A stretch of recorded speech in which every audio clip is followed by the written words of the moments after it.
the violence against our community of transgender women tends to be really just over the top and angry and horrible. Usually a transgender woman is not just punched or beaten up or even just murdered with a gunshot. There are transgender women who are shot with machine guns until they're just pieces of meat, until they're unrecognizable. There are women who are stabbed 30, 40, 50 times and then set on fire. If you can just imagine physically the time it would take to stab someone 40 times. An everyday scene. 4 friends out for lunch. On the surface, nothing remarkable. Nothing to suggest that 2 of these women are at risk, and never more so should they fall in love. In 1999, I met a soldier named Barry who was able to see me as the woman I am and who loved me for the person that I am. At a certain point, his fellow soldiers discovered that the girlfriend that he talked about so much was a transsexual. They discovered that I was transsexual. This all culminated in his murder on July 4th in 1999. They beat him to death with a baseball bat in his sleep. We bring out a certain fear and a certain anger in some people who interact with us because suddenly they find themselves questioning themselves or worrying about how their response to us affects their identity. Suddenly something that they thought was a bedrock part of their identity has been challenged. Hey Cal, I'm looking at your board. Andrea and Calpurnia run a website serving the transgender community, offering advice on everything from medical and legal issues to fashion and makeup. Their personal histories defy simple classification: male, female, hetero, homo.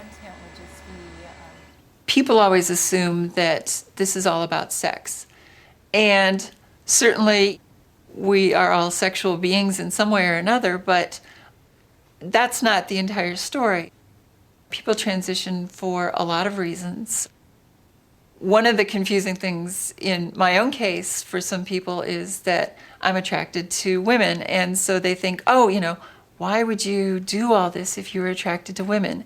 And I think it really points out that this isn't about who you want to be with, it's about who you are. People want to have this nice, simple, black and white binary world where everything's easily compartmentalized. But there's always going to be people who challenge those categories, and that's what we do with gender and sex and sexuality. So who are these people who blur the lines between man and woman? What I'd like to do with my voice, get to the point where it is sounding like a woman's. What are the forces that shape them, or shape any of us, sexually? Really good. The answers to these questions begin before we are born. In the early stages of life's journey, we all develop the same basic set of organs, male and female, exactly alike. 6 to 7 weeks after conception, we reach the first fork in the road. The route we take from here is largely determined by our chromosomes. Male XY, female XX. We take the male direction when a protein on the Y chromosome activates the testes, which produce the male hormone androgen. The female parts wither away. So what would have been ovaries, fallopian tubes, and uterus get destroyed. What also happens is androgens start to work on the body to take what is an undifferentiated external genitalia and start to differentiate it. So for example, this external genitalia has a mound which eventually is going to become the head of the penis, or the glands of the penis. That mound in a female becomes a clitoris. So it's the same tissue. It just gets utilized differently with the presence of or absence of androgens. The labia, which this tissue has, are going to fuse in the male and become the scrotal sac, which, when the testes descend, are then going to hold the testes so they can dangle about and people be worried that they'll be chopped off. But in women, that tissue is the labia. The vaginal opening closes in males, whereas it remains open in females. And all this takes place in the first trimester, the first 3 months.